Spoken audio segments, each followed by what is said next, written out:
Do you ever get tired of updating charts manually every time the data changes? With Visme's live data connection feature, you can say goodbye to that hassle and keep your visuals up to date automatically with less manual effort. Let me show you how easy it is.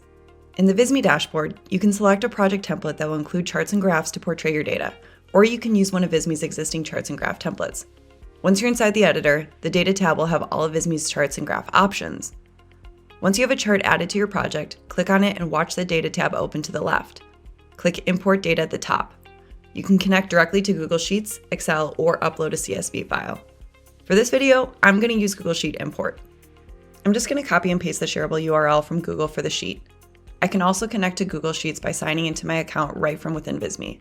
Watch how my data loads instantly. No need to copy and paste. Here's the best part. If your data changes back in the Google Sheet, like sales numbers or survey results, the chart updates live in Visme. This is perfect for data that updates regularly, such as dashboards, reports, or presentations where up-to-the-minute accuracy is key.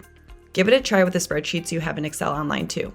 Amp up the real-time data reporting by publishing your projects and sharing it as a URL, because the URLs that show your projects will always show the latest information from end to end. So say goodbye to reformatting charts and hello to real-time insights. Try out Visme's live data import feature today. Your workflow will thank you.